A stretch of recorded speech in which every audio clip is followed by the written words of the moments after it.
Oh, landmines and jellyfish. Welcome back to Knives, I guess, and it's not a knife fight, it's surprise surgery. Surprise! You're having surgery. But last night we did a live stream and we went in on the Stormpooper, the $5 Ozark Trail Axis Lock from Walmart for the holiday 2024 season. And let's take a look at what we're holding because it'll bother you if I don't, and you know I love you. And first things first, and most importantly, the pocket clip is tip up, which is the Lord's carry. We have got the white injection molded polypropylene scales. We have got the axis lock. We got the thumb stud. Let's flick the stud. And the 3.25 inch blade in steel. Yeah, they don't identify it. But now that that's all out of the way, I've been waiting to do the live stream on this. And with the unidentified mystery steel, I have been assuming 3CR. And part of that is this set right here on Walmart on the website. They accidentally put 3CR in the listing. And I say accidentally because nothing else they've ever had except for the D2 knife on Walmart.com that I have seen has listed the steel on one of these sets. And I'm pretty sure it's 3CR for everything. So I had a good idea of what to expect going into Cardboard Slayer. And we did the edge test on the tester. And I pulled a 456 followed by something in the 250s. Now, I think because I spent so much time just flicking this thing open and close, especially with the centrifugal, and opening it as hard as I could. It slipped and I dropped it a couple times. I think it may have landed on the edge and dinged it up pretty good, because that 456 is really unreasonable for how little it got used while I was carrying it. So, we're going to go back in on another session with a new one fresh out of the package and see how that factory edge does, because the factory edge should have been an hour-ish, maybe a hair longer than an hour. But we had to stop at about 20 minutes when we hit a 521 on the tester. It did not hold up well. I think I had already damaged it. And of course, I just lambasted the pants off of the Albatross for the same kind of performance. However, that Albatross started off at 173 and went to 603 in 30 minutes on the factory edge. I'm giving this a shot at redemption. We are halfway through Cardboard Slayer on this with a brand new 19-degree edge to see how that does. But this is about the Stormpooper. And I sharpened it, and I put an 18-degree edge on here per side. And I will say one thing, this steel takes one hell of an edge. This thing popped a 105 on the tester after I sharpened it, and it came out of the gate swinging. Like, it cut great. Like, it cut every bit as well as the dropout. And you can tell, like, the blade grinds are so very, very similar. Very similar. So it was going to cut as well as the dropout did. And it went, we started off at a 105, and after 1 hour, we hit 299, which is the kind of wear I expect to see from 3CR13. By the end of the second hour, we hit 428. Also what I expect, it was so close to what I expected that at the end of the first hour before I tested it, I said, this is going to test at 300. Boom, 299. The end of the second hour, I was like, it's going to test around 400. Wasn't quite as close, but I got a 428. At 2 hours and 45 minutes, the cuts went to absolute garbage. Edge was devastated, and it posted 450 where I tested it on the edge. So, 2 hours and 45 minutes on a brand new edge definitely suggests 3CR13, especially the rate of wear that we had. I think it's 3CR13 with a brand new factory edge. If it goes for 2.5 hours, that should be 8CR13 range, which is why I say it should be about an hour of cutting time before it goes. So we're gonna take another look at that and see if I damaged this edge before we started, or it's just edge retention is that bad from the factory on the factory edge. It was good for the first hour and a half on the ergonomics. After about an hour and a half back here on this and this, we got a couple of small hot spots from this thing digging because the inside edges of these scales are not chamfered at all. They are a hard 90, and that part got uncomfortable. But the jimping right here is very, very mellow, and it gave me no problems whatsoever. It was very comfortable the whole time there in the normal worst spot that you see damage and wear. And I don't know if I over-tightened the string on it or it was just that good, but I stropped this thing, and that's all I did. I gave it a very thorough stropping, and it popped an 87 on the edge tester. Checked a different spot. It was around 128. It responded to the strops so well. That is the beautiful thing about steel like this, which again also suggests 3CR13. It responds so well to sharpening and stropping. It's very easy to sharpen, very forgiving, and a lot of times you can just strop it back up to scary sharp if you had a good edge to start off with and you got some good strops. I mean, it did great.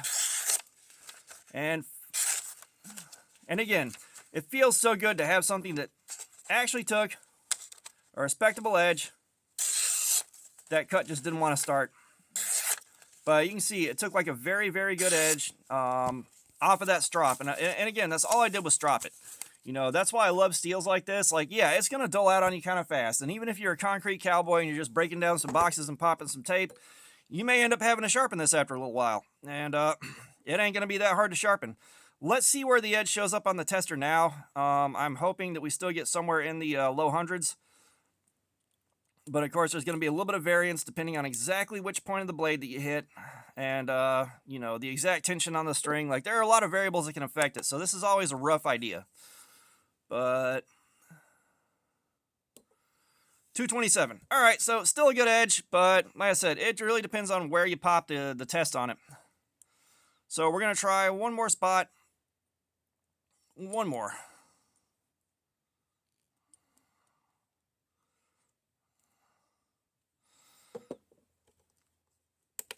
And that's normally why, like, I'll give you the average of a few tests whenever we do the numbers on this. Yeah, 252. So it definitely isn't quite like it was right after I stropped it. That being said, I have cut up a bunch of paper with it. It's not showing the same numbers, but it's still showing really good numbers off of just getting stropped up, which is fantastic. I love that about these things. One other thing that I wanted to do, and I forgot about the last time, was do a weight comparison. And the bug out, I believe, was something like 50 grams. So the bug out is around 50 grams. This thing is right at 60 grams. So it's not super heavy. It's pretty lightweight. You know, the dropout, 81 grams. The dropout is significantly heavier. I've got the Rat 2. The Rat 2 is 77. And the Rat 2 is not a heavy knife. So that is definitely a lightweight knife, and that's where that partial liner comes in, is the weight reduction on it, which the weight reduction is nice. As slim and flat as it is nice. It's got a lot of good things going for it. And in all honesty, I do think this is worth, like, it punches way, way above what a $5 knife should be doing. Punching way above its weight class. You know, and a lot of guys are like, well, the mystery steel is disappointing, or if it didn't have the weak pocket clip, or if it didn't have the partial liner. Like, look, the axis locks from last year were significantly worse than this. Those $5 axis locks were significantly worse than this. And everybody freaked out over them and had to have them, and they were like the new bug out killers. This thing dropped about 3 months ago and blew the curve. It blew the curve so hard. Everybody's looking for this again for $5. When this was a $10 knife, and this was like an order of magnitude of 10 on the bang for your buck, surprise value, and what you get for that $10. This is an order of magnitude of like 7 for the value you get in the bang for your buck.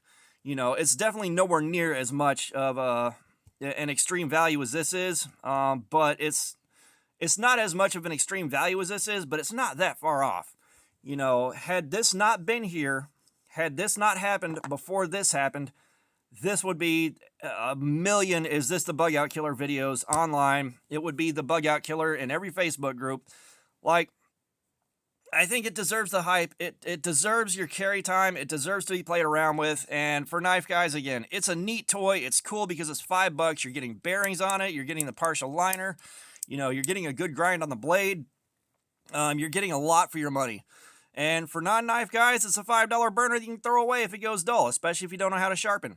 Now, I will say one thing. I had a screw fall out somewhere in the middle of my week of carry, so I found a silver screw off of a tip-down pocket clip knife, ground it down to length, and replaced the screw that dropped with that. And I went with chrome specifically just for the jank. I had one complaint so far from someone that theirs fell apart right after they bought it. I would have loved to have seen what happened to that thing. Maybe we'd have a better idea where some QC issues are, but as far as I know right now, one of the screws just wasn't backed in and tightened down all the way, so it fell out. Simple fix for someone like me, but if it happens to you, that might not be as easy to fix because you probably don't have a whole bunch of knife parts laying around in the graveyard. But, you know, so far, So far, these things are absolutely stellar. I absolutely love it. I love this thing. I always geek out over stuff like this. It's a hell of a time to be a knife guy, but it performed like 3CR with a good heat treatment should after it was sharpened. I am still assuming 3CR 13. I am well pleased with the results. Like, we weren't let down by anything except for maybe the factory edge, which again I probably damaged before we started with the 456 that showed up on it. So yeah, good live stream and good Cardboard Slayer session. And you know I love sharing with you what happens during Cardboard Slayer, and that's what happened here. So all that being said, thanks for looking at my crap. Subscribers, you guys are awesome. Y'all keep coming in. I appreciate you so much. If you haven't subbed, please do. We have got giveaways coming up. We have got live streams. We got regular videos. There's plenty of activities. Comments, I love some feedback. Let me know what you think about this thing post Cardboard Slayer or anything else. And all that being said, y'all have a nice day.